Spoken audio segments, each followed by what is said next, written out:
말씀 빌립보서 되시겠습니다. 빌립보서 1장 1절 2절 읽겠습니다.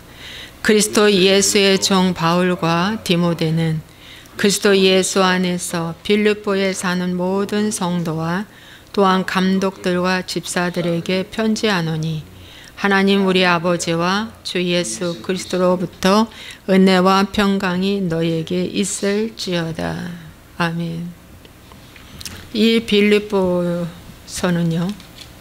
사도행전 16장의 말씀에 보면은 바울이 무시아 앞에 이르러 비두니아로 가고자 애쓰되 예수의 영이 허락하지 아니하시는지라 라고 사도행전 16장 7절은 말씀해 주고 있습니다. 이 비두니아는 아시아의 내륙 지방입니다.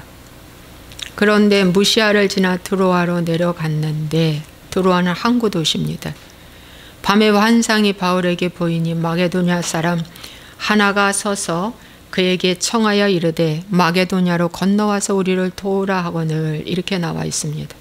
마게도냐가 그리스 북부 지역입니다. 이 그리스 북부 지역에 이 빌립보 교회가 세워진 것입니다. 그래서 유럽 선교의 첫 문을 여는 그러한 곳이 이제 마게도냐에서 시작이 된 것입니다. 그리고 이제 빌립보에 이르렀어요. 12절에. 그래서 이는 마게도냐 지방의 첫 성이요 또 로마의 식민지였었습니다. 이 성에서 수일을 유했어요. 그리스가 로마에 이제 거기 마게도냐가 로마의 식민지에서 생활을 했죠. 그런데 안식일에 우리가 기도할 곳이 있을까 하여 문밖 강가에 나가 거기 앉아서 모인 여자들에게 말했어요. 사도 바울도 안식일을 지켰습니다. 근데 오늘날 안식일은 금요일 저녁에서 토요일 저녁까지 사실은 이 안식일을 제대로 지켜야 하는 것이 마땅한 것입니다. 그래서 이제 기도할 곳이 있을까 하여 문밖 강가에 나가 앉아서 모인 여자들에게 말하는데 그 말을 듣고 자색옷감 장사로서 하나님을 섬기는 루디아라 하는 한 여자가 말을 듣고 있을 때 주께서 그 마음을 열어 바울의 말을 따르게 했습니다.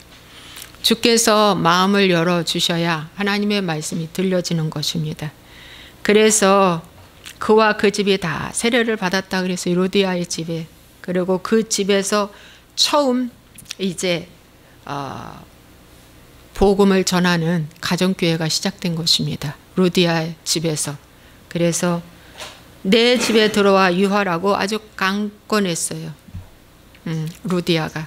그래서 여기서부터 시작해가지고 이제 복음을 전하게 됐는데 이후에 바울 사도가 굉장히 많이 그 기적도 일어났고 또 점치는 귀신 들린 여종이 떠나고 그 귀신이 떠나고 그걸로 인해서 바울과 실라가 옥에 갇히기도 하고 이런 놀라운 일들이 막 많이 일어났어요.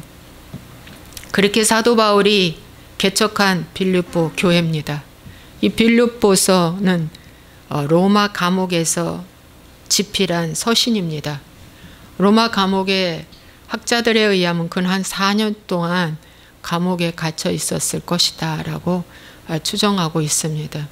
그래서 옥중에서 쓴 간절한 마음으로 이 빌립보에다가 말씀을 전하고 있는데 빌립보서 1장 8절에 보면 내가 예수 그리스도의 심장으로 너희 무리를 얼마나 사모하는지 하나님이 내 증인이다 했어요.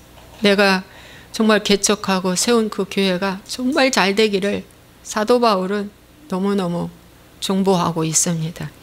내가 기도하노라 너희 사랑을 지식과 모든 총명으로 점점 더 풍성하게 하기를 정말 내가 기도하고 있다. 너희로 지극히 선한 것을 분별하며 또 진실하여 허물 없이 그리스도의 날까지 이르기를 간절히 정말 간구한다고 이렇게 빌립보 교회에게 첫 서신을 보내면서 이제 14절 15절 빌립보 교회에게 정말 중요한 말씀을 합니다. 형제 중 다수가 나의 매임으로 말미암아 주 안에서 신뢰함으로 겁없이 하나님의 말씀을 더욱 담대히 전하게 되었다. 이제는 죽기 살기로 이제 목숨을 내놓은 상태이기 때문에 옥중에서 정말 나의 매임이라는 게 옥중에 이제 갇혀 있다는 것이죠. 그런데 겁없이 하나님의 말씀을 더욱 담대히 전하게 되었다고 말씀하고 있습니다. 여러분들은 어떤 매임에 있습니까? 물질 연단의 매임이 있습니까? 질병 연단의 매임이 있습니까? 관계가 파괴되어서 나를 왕따시키는 그런 매임이 있습니까? 여러분은 과연 어떤 지식에 졸하여 어디 가든지 무능한 자로 정말 그러한 매임에 있습니까? 여러분들 다 어떠한 매임에 있을 것인데 사도 바울은 옥에 갇혀서 이제 꼼짝마가 된 것입니다. 그런 매임 속에 더 담대히 복음을 전했다고 말씀하고 있습니다. 그 당시는 여러분 이렇게 좋은 펜과 좋은 종이질이 없어서 여러분 정말 어렵게 써서 이걸 전달한 사람들이 있어요. 그것도 참 모르게 숨어서 전달을 하고 그렇게 했던 서신들입니다. 그런데 이렇게 전달을 했는데 여러분 매임 속에 정말 하나님께 사로잡힌 하나님의 사람이라면 겁없이 그리스도의 복음을 전하는 그러한 자가 돼야 하나님의 사람이 된 줄로 믿습니다. 15절 어떤 이들은 투기와 분쟁으로 어떤 이들은 착한 뜻으로 그리스도를 전파한다고 말씀하고 있습니다. 이것이 바로 교회를 염려하는 사도 바울의 메시지입니다. 저는 이 말씀을 너무 이해하게 됩니다. 왜냐?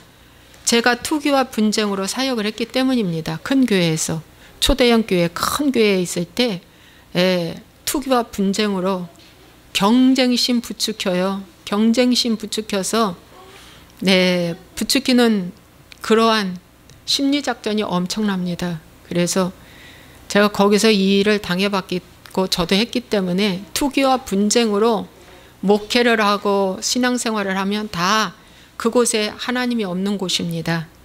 어떤 이들은 투기와 분쟁으로 어떤 이들은 착한 뜻으로 그리스도를 전파한다고 그랬어요. 이 교회를 염려하는 것입니다. 이 말씀은. 그래서 내가 복음을 변증하기 위해 세우심 받은 줄 알고 있는데 그거 아니다고 사도 바울은 말합니다. 내가 지식에 그 누구 하나한테 졸하지 않는다. 내가 너희들한테 졸하지 않아. 내가 변증가로서 내가 서 있는 게 절대 아니라고 사도 바울은 말하면서 어떤 무엇이나 거칠애로 하나 참으로 하나 무슨 방도로 하든지 전파되는 것은 그리스도다. 그리스도라고 말씀하고 있습니다.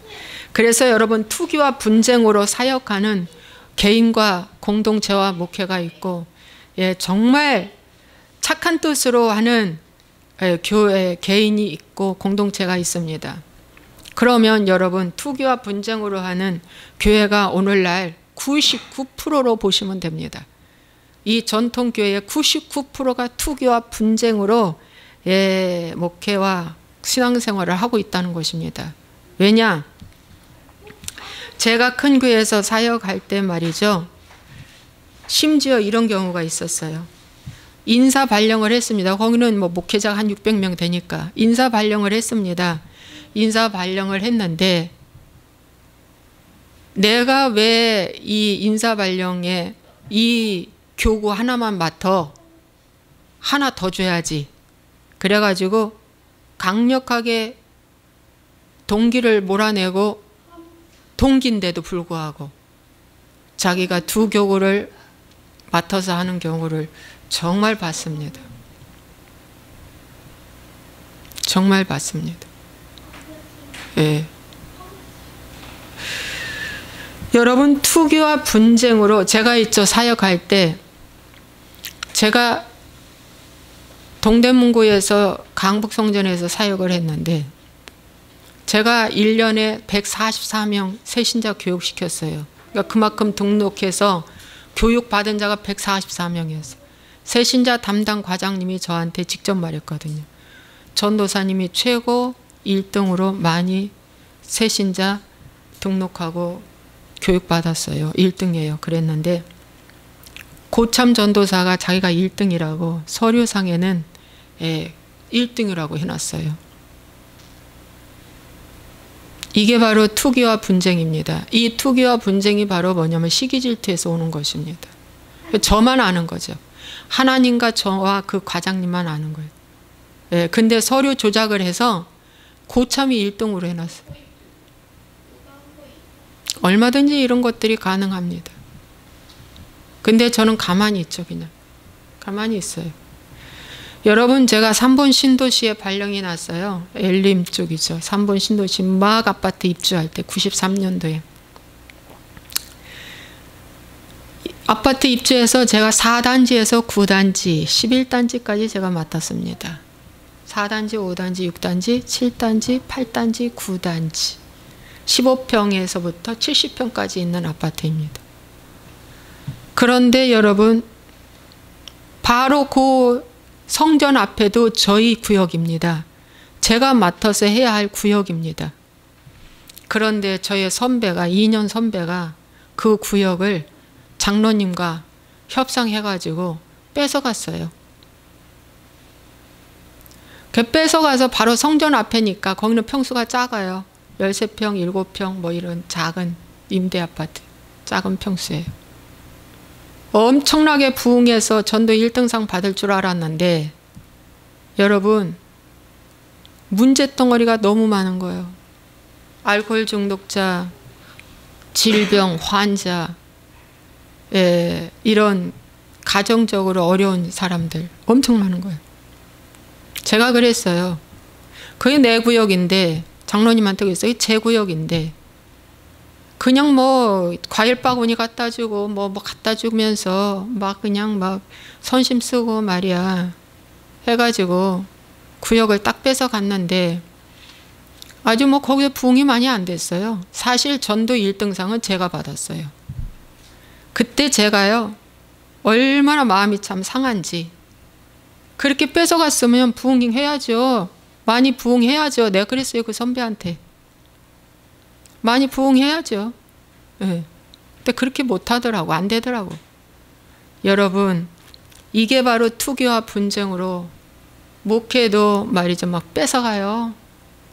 네. 이게 엄청나게, 이거 저의 경험 얘기하는 게 저의 경험.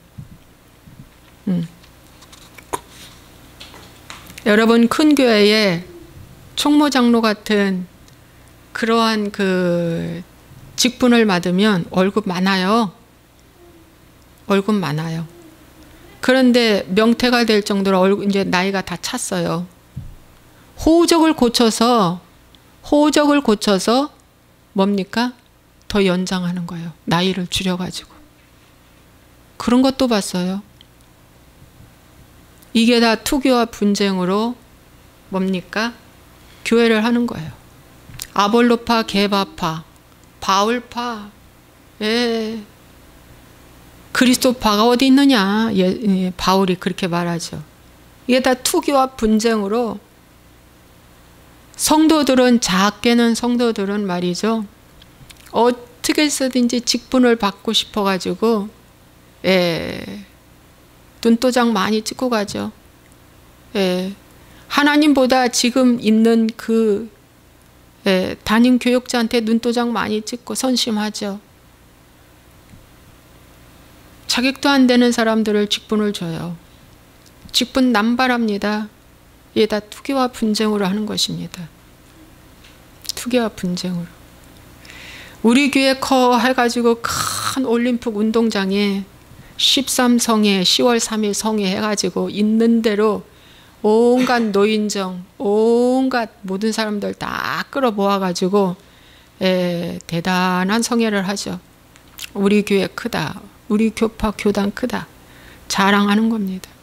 지금 코로나 때문에 그런 것들이 다 정지됐지만 이게 다 투기와 분쟁으로 하는 것입니다. 여러분, 어떻게 해서든지 1등을 해야겠다. 어떻게 해서든지 앞서야겠다. 제가요,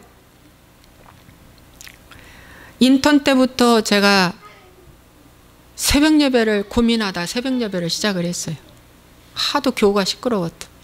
교우 시끄러워서 고참 전도사가 쫓겨나가고 대교구장도 쫓겨나가고 할 정도로 성도가 강해서 안 되겠다, 기도재단을 쌓아야지 해가지고 제가 아현동에 살 때 세상에 동대문 답심리교육까지 아침마다 새벽 택시를 타고 새벽 예배를 했어요. 4시 반에. 그것도 왜냐, 고3 엄마들 위해서. 그때 70명씩 나와서 새벽 예배를 했어요. 그런데 여러분, 한 달에 한 번 정도는 대교구장님이 나와서 저를 위로하는 차원에서 그렇게 격려해주고 예배를 드려줬어요.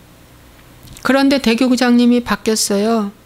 한 달에 한 번씩 고정적으로 나와서 대교구장님이 우리 교회에 나와서 예배해주고 이렇게 하는 걸 갖다가 고참이 막는 거예요. 하지 말라고.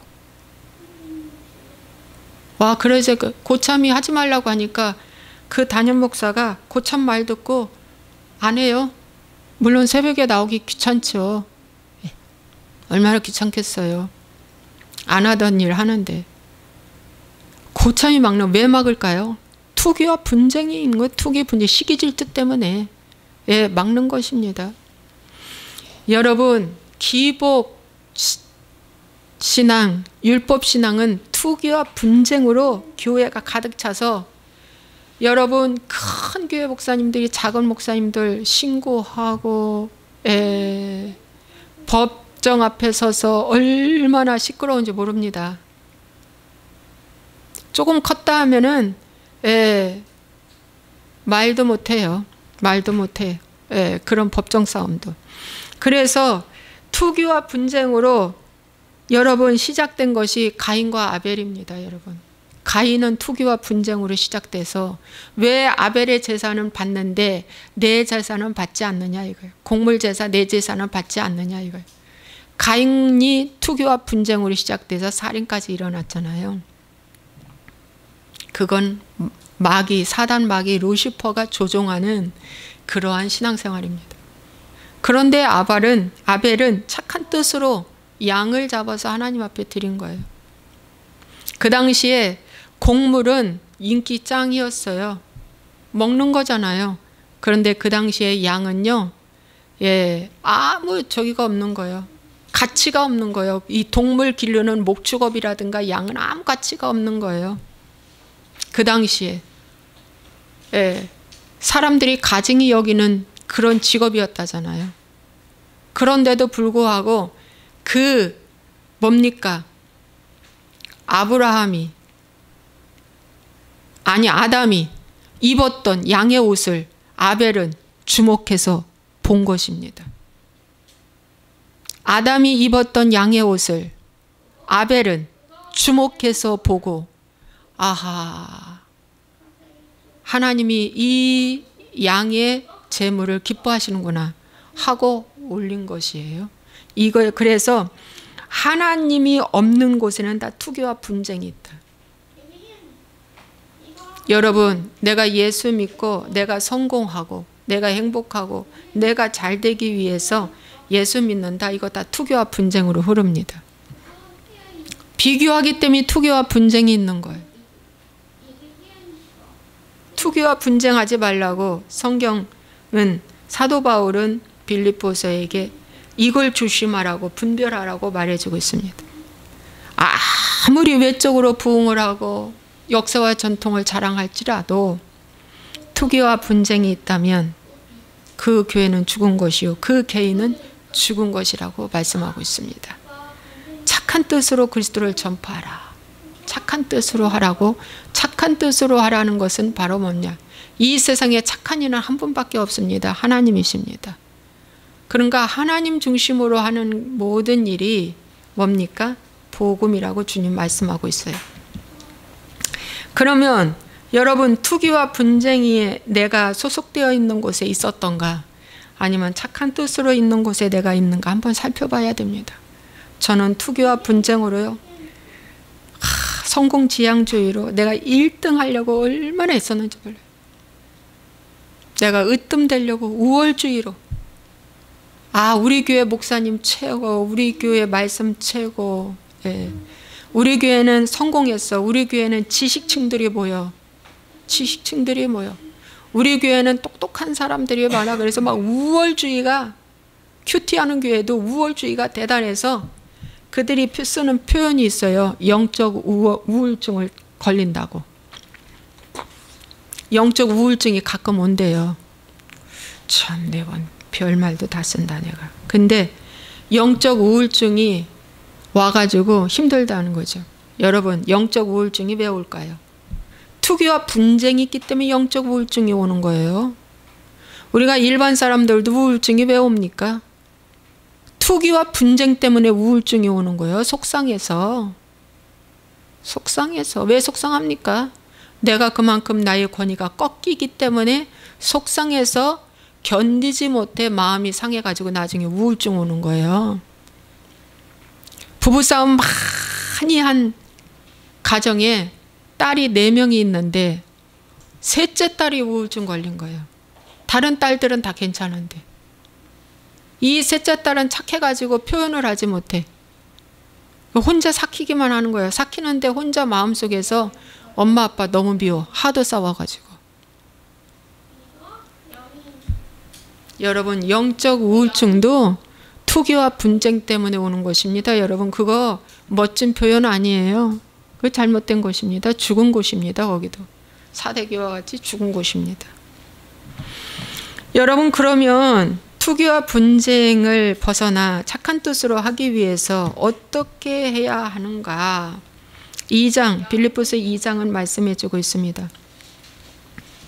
그러므로 그리스도 안에 무슨 권면이나 사랑의 무슨 위로나 성령의 무슨 교제나 긍휼이나 자비가 있거든 마음을 같이 하여 같은 사랑을 가지고 뜻을 합하여 한 마음을 품어 아무 일에든지 다툼이나 허영으로 하지 말고 오직 겸손한 마음으로 각각 자기보다 남을 낮게 여기고 각각 자기 일을 돌볼 뿐더러 또한 각각 다른 사람들의 일을 돌보아 나의 기쁨을 충만하게 하라 그랬어요.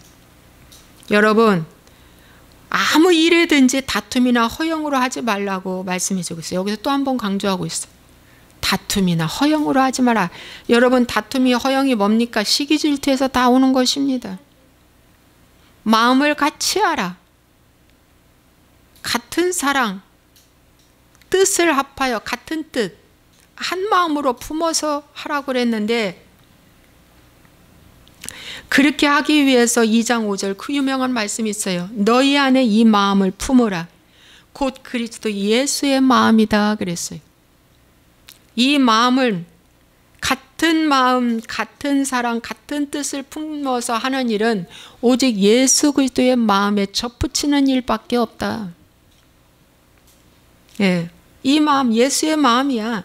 그는 근본 하나님의 본체시나 하나님과 동등됨을 취할 것으로 여기지 아니하시고 오히려 자기를 비워 종의 형체를 가지사 사람들과 같이 되셨고 그랬어. 자기를 비우지 아니하면 종의 형체를 가질 수가 없는 예수님이 하나님이신데 비웠기 때문에 예수님도 비웠기 때문에 사람들과 같이 되었다고 그랬어요. 눈높이에 맞췄다고 말씀하고 있습니다. 예. 그래서 예수 그리스도의 마음을 품는 거에는 첫 번째 자기를 비우는 일밖에 없습니다. 반쪽을 뚝 잘라내는 거예요. 부부가 한 몸이 되려면 반쪽을 뚝 잘라내는 거예요. 그래야 한 몸이죠. 7대3도 아니야. 6대4도 아니야. 5대5 반을 뚝 잘라. 내 인생 반은 없어졌다. 그런데 결혼하고 나서 200% 되려고 하잖아. 행복 200%. 아이고 참. 공주 대접 받으려고 하고. 예. 자기가 주인이 돼서 여자가 머리가 돼가지고 그냥 다 자주지하려고 하잖아. 200%.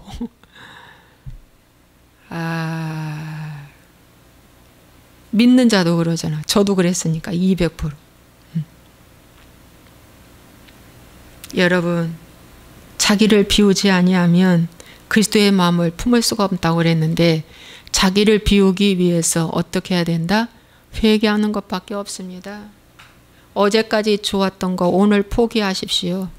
어제까지 즐거워했던 것 오늘 포기하십시오. 비우는 것은 포기하는 것입니다. 거절하는 것입니다. 갈아엎는 것입니다. 너 틀렸다 하고 이제 뭡니까? 깨부수는 것입니다. 이게 비우는 것입니다. 베드로가 3년 6개월을 예수님을 쫓았지만 마지막 주님 십자가 지러 가시는 그 순간 주님과 함께하지 못하고 나는 그분을 모른다고 부인했던 그 베드로가 와, 내가 나를 비우지를 못했구나가 생각이 들어져서 그가 나가서 통곡하며 내가 틀렸다고 울은 것입니다. 비우는 건 내가 틀렸다고 하는 거예요. 나의 가치관이 틀렸구나. 나의 삶의 태도가 틀렸구나. 아, 나는 옥토밭인 줄 알았는데 아니네, 길가고 돌밭이고 가시였구나. 내가 얼마나 다른 사람을 찔렀던가, 내가 얼마나 다른 사람을 억눌렀던가. 아, 내가 이렇네, 이렇게 하면서 비우는 거예요. 여러분은 지금 무엇을 비우겠습니까? 비워야 돼. 사람의 모양으로 나타나사 자기를 낮추시고 죽기까지 복종하였다고 그랬어요. 죽기까지 복종하셨으니 곧 십자가에서 죽으심이라. 예수님은 십자가에서 죽으셨습니다. 그것이 복종이라고 말씀하고 있습니다. 그렇다면 우리도 그리스도의 마음을 품기 위해서 비우는 자만 십자가를 쳐다보고 십자가에 올라갑니다. 비우지 않았는데 십자가에 올라갈 것 같아요? 천만의 말씀 다 도망갑니다. 여러분, 주의 제자들 요한만 빼고 여자들만 빼고 십자가가 무서워서 비우지 않았기 때문에 다 예수님 십자가 지러 갈 때 다 도망갔잖아요. 다 도망갔잖아요. 예수님 말씀하셨잖아요. 너희들은 다 흩어지리라. 비우지 않았다는 증거입니다, 여러분. 나의 생명을 조금 더 귀한 것으로 여기지 않아야 되는데 여겼기 때문에 비우지 않아서 다 도망갔다는 것이죠. 최고의 순간, 최고 중요한 시기에 다 도망간 것입니다. 예, 십자가에 죽으라고 주님 말씀하고 있어요. 예, 죽기 위해서는 어떻게 해야 돼요? 그분한테 내가 올라가야 돼요. 그 나무 토막 위에 우리가 올라가야 돼요. 왜 죽어야 됩니다. 야, 혈기도 죽고 원망도 죽고 낙심도 죽고 자랑질도 죽고 뭐야 우리 그 기술 보증 뭐 그거 됐는데 우리 신랑이 기도를 이렇게 하더라고. 하나님 자랑질하지 않게 해주세요 그러더라고요. 듣던 중 제일 반가운 기도를 들었어요. 자랑질하지 않게 해주세요. 맞습니다. 자랑질하지 말아야죠.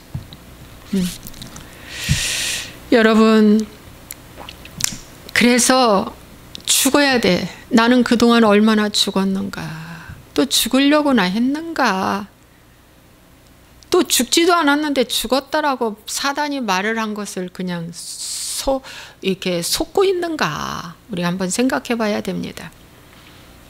하나님 이름으로 하나님이 그를 지극히 높여 모든 이름 위에 뛰어난 이름을 주사 하늘에 있는 자들과 땅에 있는 자들과 땅 아래에 있는 자들로 모든 무릎을 예수의 이름에 꿇게 하셨다라고 말씀하고 있습니다. 자, 이 말씀이 말이죠. 고린도 후서의 말씀에 보면 사도 바울이 또 이런 말씀을 강조하고 있어요. 고린도 후서 보겠습니다. 고린도 후서 10장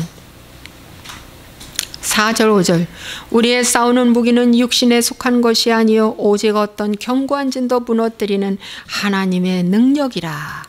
모든 이론을 무너뜨리며 이 견고한 진이 생각, 사상, 이념이거든요. 이거 무너뜨리라는 거죠. 하나님 아는 것을 대적하여 높아진 것을 다 무너뜨리고. 내가 높아졌던 거 무엇입니까? 여러분 성공한 거 무엇이에요? 자랑하고 싶은 거 무엇이에요? 여러분 섰다라고 하는 그거 무엇이에요? 다 무너뜨리라고 말씀하고 있습니다. 모든 생각을 사로잡아 그리스도에게 복종했다고 말씀하고 있습니다. 이 복종이 온전하게 될 때 모든 복종하지 않는 것을 벌하려고 준비하는 중에 있다라고 말씀하고 있습니다. 이 복종이 온전하게 되어서 내가 죽었을 때 이제 그는 예수 이름의 능력이 그 안에서 이제 나타난다는 거죠. 내 이름이 아니야. 예수 그리스도의 이름. 아브라함이 아니라 아브라함. 사례가 아니라 사라. 예, 야곱이 아니라 이스라엘. 이렇게 하나님께서는 어떻게 해요? 이제 예수 이름의 능력이 그에게서 나타난다고 말씀하고 있습니다. 내가 이제 죽을 때, 나의 자기 의의가 완전히 죽을 때 그렇게 된다고 말씀하고 있습니다. 모든 입으로 예수 그리스도를 주라 시인하여 하나님 아버지께 영광을 돌리게 하셨느니라. 이제는 입만 열면 그리스도를 주라 시인하는, 이제 주인이 바뀌는 것, 그것이 그리스도의 마음을 품는 것입니다. 그리스도의 마음을 품는 거예요. 여기까지 가라는 거예요. 이렇게 할 때 빌립보서의 말씀처럼 착한 뜻으로 그리스도를 전파하는데, 여러분, 분쟁과 투기가 있는 그런 교회는 당회장이 목사님보다 위에가 있습니다. 예. 어떤 모임이 예수님보다 위에가 있습니다. 예. 그렇죠. 역사와 전통이 예수님보다 위에가 있습니다. 예. 예, 다 가짜가 되는 거죠. 그러면서 12절에 그러므로 나의 사랑하는 자들아 너희가 나 있을 때뿐 아니라 더욱 지금 나 없을 때에도 항상 복종하여 두렵고 떨림으로 너희 구원을 이루라고 그랬습니다. 나 있을 때뿐 아니라 이제 없을 때, 이제 내가 죽어서 없을 때에도 두렵고 떨림으로 복종하여 두렵고 떨림으로 너희 구원을 이루라. 구원은 복종, 순종이죠. 두렵고 떨림이 없이는 구원을 이룰 수가 없습니다. 사도 바울은 구원론을 이렇게 가르쳐 줬어요. 너희들 구원, 완성된 구원 아니다. 두렵고 떨림으로 너희 구원을 이루라. 그런데 왜 사도 바울이 가르치는 교회 서신하고 지금 박사를 몇 개씩 받고 히브리어, 헬라어에 능하고 영어에 능통하고 원서를 읽고 하는 분들이 한 번 구원은 영원한 구원, 교회 뜰만 밟아도 구원받았다고 합니까? 참. 히브리 대학에 가서 히브리 공부를 한 사람들이 왜 그렇습니까? 이상하죠? 굉장히 이상해요. 성경은 지금 사람 편에 조금 바꿔놓은 것도 많이 있어요. 카톨릭에서 그렇게 해놨어요. 카톨릭에서 아주 그냥 성경 원서를 있는 대로 다 샅샅이 찾아서 불태워 없애버렸으니까요. 이 카톨릭이 그런 짓 참 많이 했죠.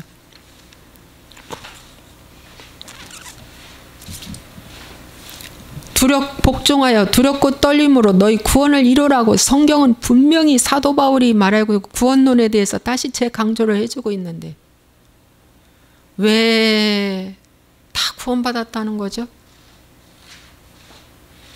안정된 구원론을 지금 외치고 있어요.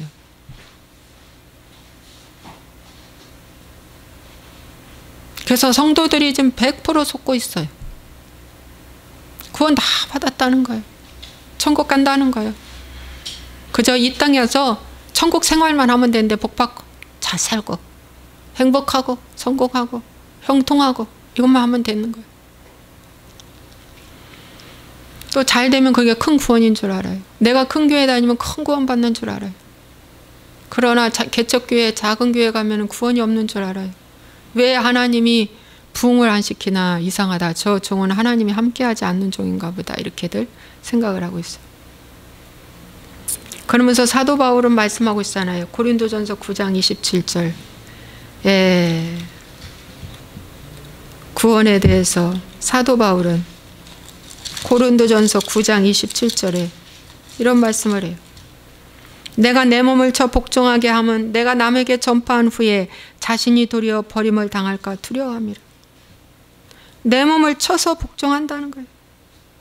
자신의 욕망을 쳐서 복종한다는 거예요. 남은 내가 전파한 후에 내가 오히려 버림받을까 두렵다고 말씀하고 있습니다. 너희 안에서 행하시는 이는 하나님이시니 자기 기쁘신 뜻을 위하여 너희에게 소원을 두고 행하게 하시나니. 그랬어요. 이 말씀 있죠. 엄청 좋아합니다. 기복에서. 저도 이 말씀 엄청 좋아했어요.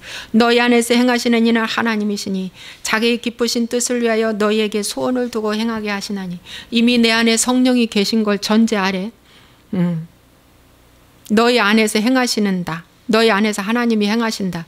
이미 성령이 있다는 걸 전제 아래 자기 기쁘신 뜻을 위하여 너희에게 소원을 두고 행하게 하시나니 해가지고 이 소원을 갖다가 뭡니까? 하나님과 원수 맺는 소원을 가득 집어넣어가지고 막 복 달라고 합니다. 그런데 이 소원에 이 말씀을 하는 전후 구절은 굉장히 다릅니다. 14절에 모든 일을 원망과 시비가 없이 하라고 딱 말해주고 있어요. 14절. 12절은 구원에 대해서 말해주고 있어요. 근데 이 말씀 하나만 딱 뽑아가지고 어떻게 해요? 마법을 거는 거예요. 자기의 기쁘신 뜻을 위하여 소원을 두고 행하게 하시나니 하면서 이 소원은 자기 중심, 자기가 기뻐하는, 자기가 취하고 싶고 갖고 싶은 소원을 막 아뢰면서 복달라고 하는 거예요. 40일 금식도 해요. 때로는 철야, 새벽 막 해요. 여러분, 여기 소원이 무엇일까요? 그리스도의 마음을 품는 소원입니다, 여러분. 십자가에서 내가 죽고 비워지는 소원입니다, 여러분. 이 세상에 풀과 꽃이 시들어질 때 여러분, 시들어질 때 주의 말씀만 내 안에서 왕성해지는 소원입니다, 여러분. 전에는 제가 이렇게 안 했어요. 여러분, 이 소원은 말이죠. 예수님을 잃어버리지 않아야 할 소원이에요. 낮아지고 싶은 마음의 소원이에요. 비워지고 싶은 마음의 소원이에요. 십자가에 내가 죽어야 되겠다고 하는 소원이에요. 내 인생 없어요. 저는 여명이 하나 기르면서 내 인생이 없어요.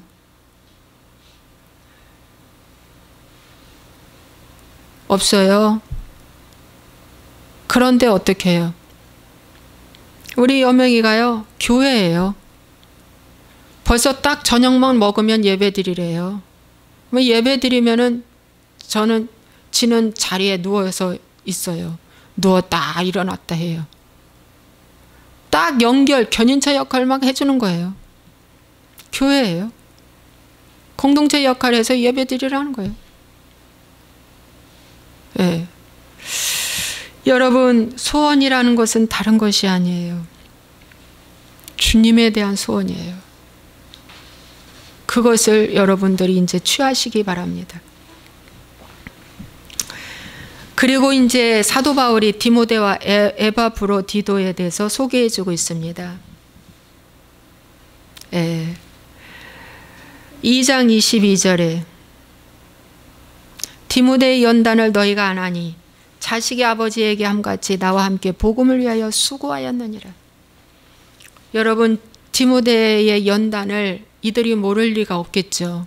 같이 사도 바울이 일을 했으니까. 그런데 그 디모데가 자식이 아버지에게 함같이 그렇게 순종했다는 거예요. 그 권위에. 여호수아가 모세의 시종 여호수아라고 나오잖아요. 모세의 후계자 여호수아라고 말 안 했어요, 성경에. 모세의 시종 여호수아. 모세가 죽을 때 하나님이 다음을 이도를 여호수아를 세우라고 했어요. 시종 역할을 했어요, 여호수아가. 시종 역할을 했어요. 그림자처럼 모세를 따라가며 그 권위를 인정하고 정말 복종했어요. 여기도 디모데가 자식이 아버지에게 함같이 나에게 그렇게 했다는 거예요. 즉 사도 바울에게 그렇게 했다는 겁니다. 사도 바울에게. 그래서 디모데를 이렇게 추천해주고 있어요. 추천해주고 있어요. 그 다음에 에바브로디도를 너희에게 보내는 것이 필요한 줄로 생각하노니, 이 에바브로디도는 병들어 죽게 되었어요. 근데 하나님이 그를 긍휼히 여기셨고 그뿐 아니라 또 나를 긍휼히 여기사 내 근심 위에 근심을 면하게 하였느니라. 그래서 이런 자들을 존귀하게 여기라고 추천해주고 있습니다. 내가 떠나도 이런 자들을 존귀히 여기고 같이 협력해서 교회를 이루라는 것입니다. 오늘날 여러분, 우리가 해야 할 일은 사람을 잘 추천해주고 세워주는 일을 교회가 해야 한다는 것입니다. 또 개인도 해야 한다는 것입니다. 그런데 그 교회에 어떤 사람, 이리 같은 사람이 들어와 가지고 제자가 되나 했더니 떠나갈 때 어떻게 돼요? 교회를 흐트러 놓고 세상 몹쓸 사람처럼 말아놓고 교회를 흐트러 놓고 그렇게 가면 반드시 거기는 화가 있습니다. 싫으면요 조용히 떠나라고 성경은 나왔습니다. 성경이 이렇게 나왔어요. 네가 싫으면 조용히 떠나라. 그리고 또 교회에 이방인이 들어오면은 한두 사람이 말하고 또 두세 사람이 또 말하고, 말을 안 들으면 교회에 말하고, 그 말도 안 들으면 이방인처럼 여기고 내쫓으라고 말씀하고 있습니다. 그러면서 사도 바울은 이 두 사람을 추천해주고 있고요. 자, 그 다음에 3장에 보면은 3장 1절에 끝으로 나의 형제들아 주 안에서 기뻐하라. 너희에게 같은 말을 쓰는 것이 내게는 수고로움이 없고 너희에게는 안전하니라. 같은 말을 쓴다는 것은 늘상 사도 바울이 강조하는 말을 또 한다 그겁니다. 전에도 했던 말 지금 또 하네 그거예요. 그런데 같은 말 한다 내가. 이것이 너희에게 안전하다라고 얘기하고 있어요. 여러분, 교육은 반복입니다. 그래서 같은 말 여러 번 해도 탈이 없어요. 주 안에서 하는 것은.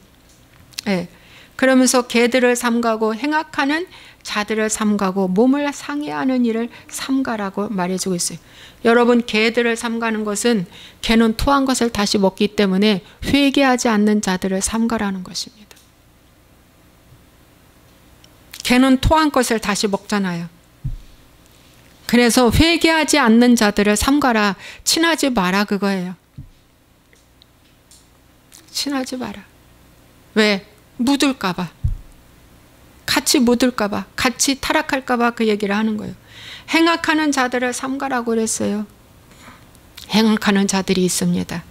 몸을 상해하는 일을 삼가라. 와, 여러분, 요즘은요 여자아이들도요 술과 담배를 엄청 좋아한대요. 중학생들부터. 와, 기가 막혀요.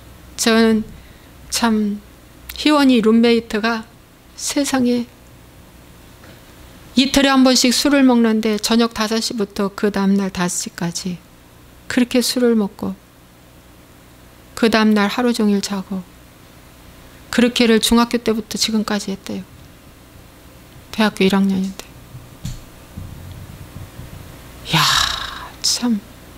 거기 기숙사 와서도 또 술 먹는 애를 하나 또 어떻게 알아가지고 밤새도록 술 먹었대요.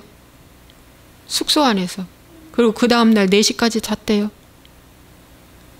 우리 희원이는 세상에 보지 못한 일을 보는 거예요.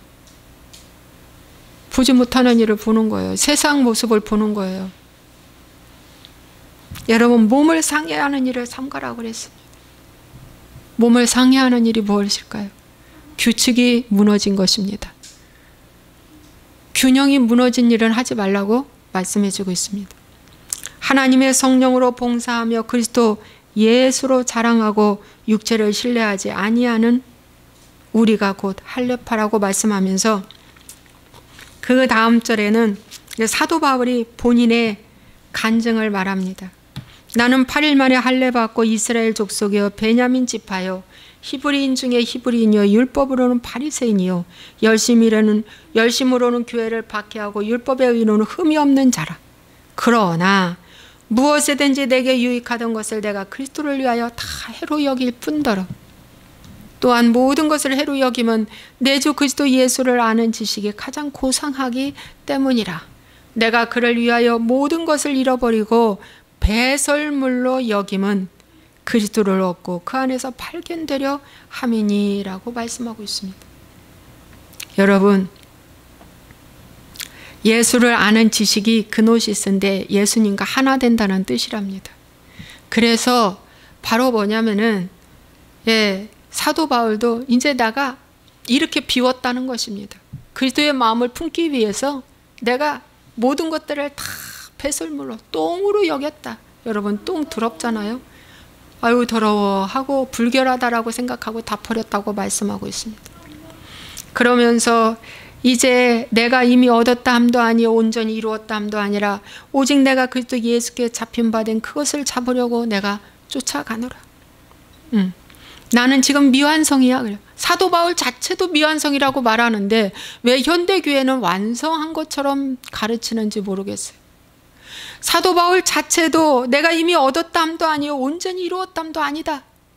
나 안 되어 있어. 나 이 뭔가 된 것처럼 여기는데 아니야. 된 것이 아니야. 이루어진 것이 없어. 오직 내가 그리스도께 잡힌 바 된 그것을 잡으려고 달려가는 중에 있다.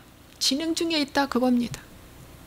사도 바울도 이렇게 말씀을 하시는데 어찌하여 다 된 것처럼 말하냐 이거죠. 지금 이 시대의 교회가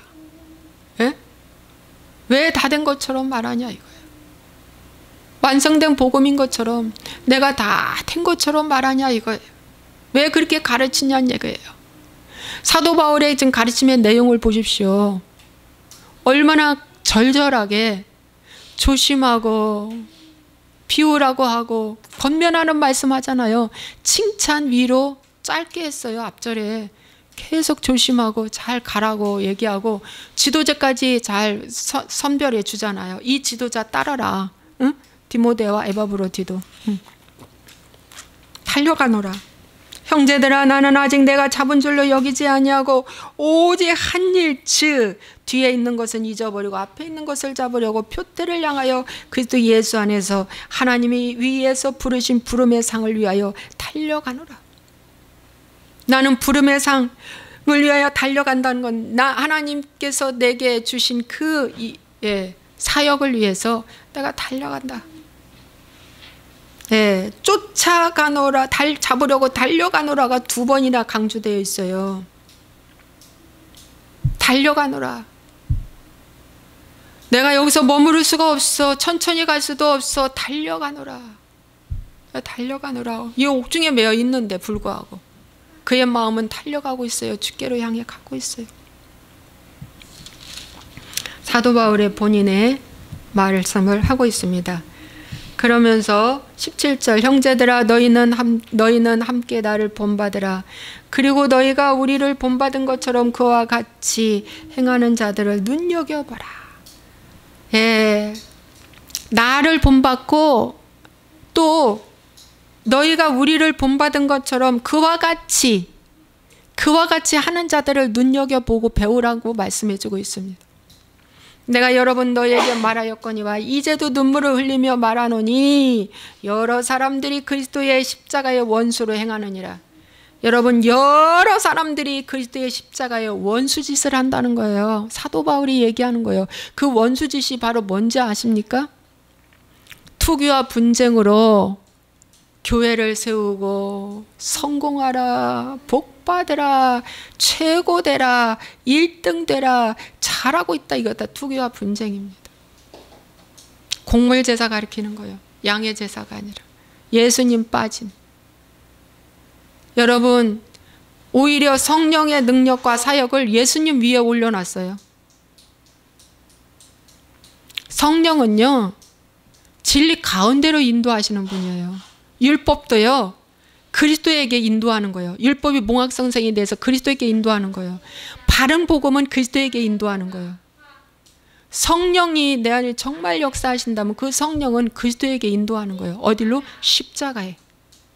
비우는 자리로 인도하는 거예요. 성령이 축복받아라 복받아라 물론 귀신 쫓아내고 병자 치료하고 다 이 성령님이 하십니다. 그렇지만 그건 회개의 기회를 얻는 거야. 최종 목적은 나를 비우지 않으면 십자가에 못 올라가기 때문에 성령은 그 일하게 하십니다. 그런데 오늘날 성령을 잘못 가르쳐가지고 다 예수님 위에다가 성령을 올려놨어요. 성령이 막 그냥 신처럼 예수님보다 높은 위에. 성령 충만한데 왜 갈등합니까? 오호라 나는 공고한 사람이다. 이 사망의 몸에서 누가 나를 건져내랴. 사도 바울이 갈등했어요.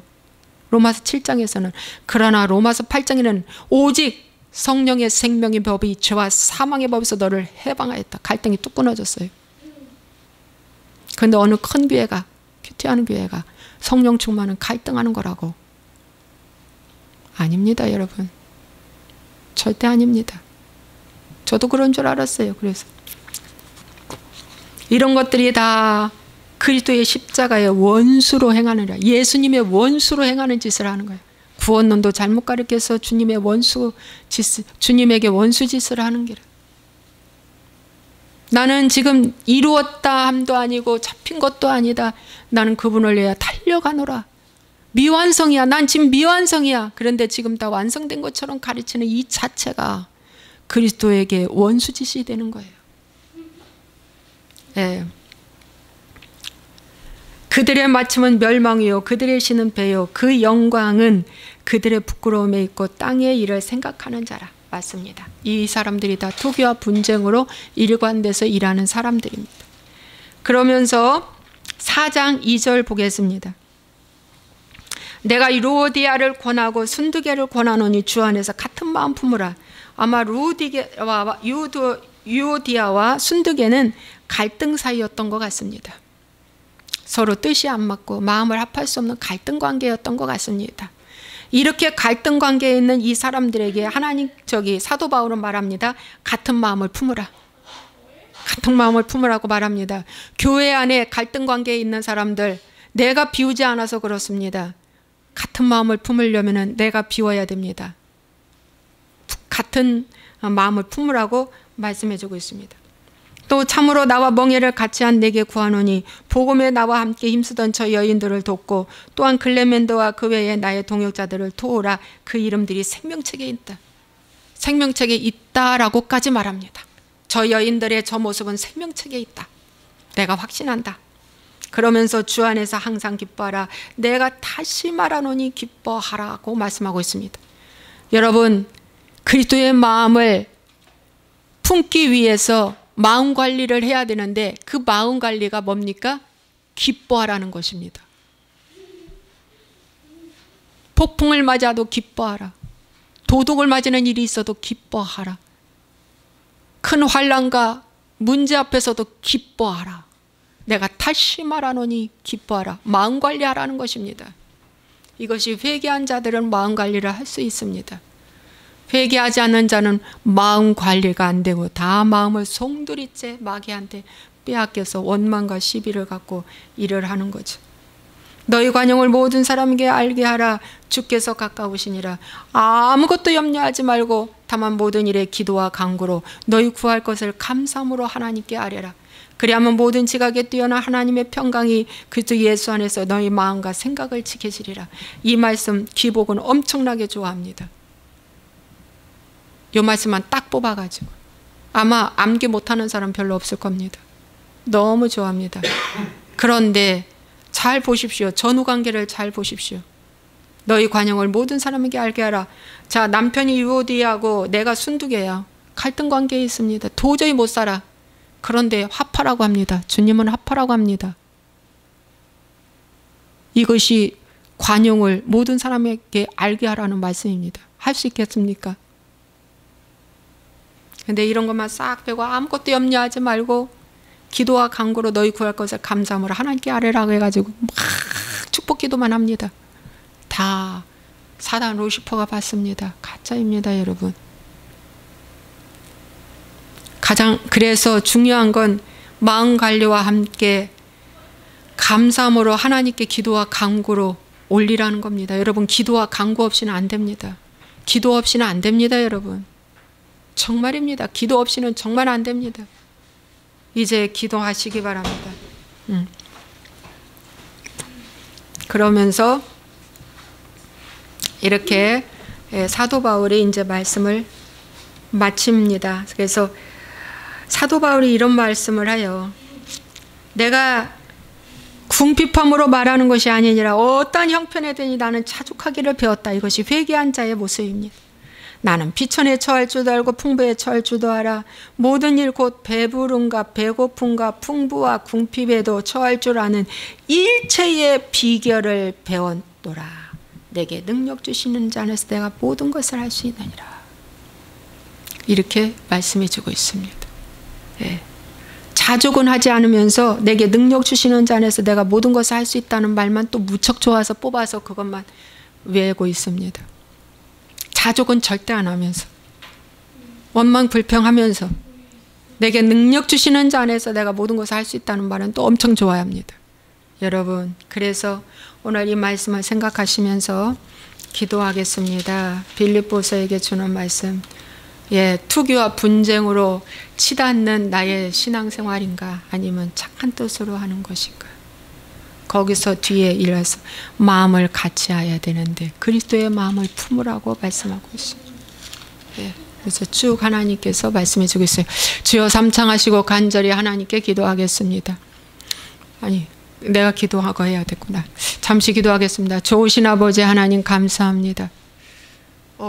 빌립보 교회에게 사도 바울이 옥중에서 간절한 마음으로 권면하며 하나님의 말씀을 서신으로 주님 전합니다. 이 말씀이 오늘날 우리에게 주시는 말씀으로 동일하게 역사하여 주시옵소서. 우리도 아버지 하나님 어느 자리에 어느 위치에 있든지 자기를 비워 종의 형체를 가져 아버지 하나님이시여 주님 십자가에 죽으신 것처럼 예수님이 우리도 그러한 자가 될 수 있도록 하나님 축복하여 주시옵소서. 하나님 아버지, 내게 득이 되면 예수 믿고 득이 되지 않으면 예수를 일격에 배반하는 어리석은 자 되지 않게 하여 주시옵소서. 오 주여, 어리석은 자 되지 않게 하여 주옵소서. 예수와의 이름으로 축복하고 기도함나이다. 아멘.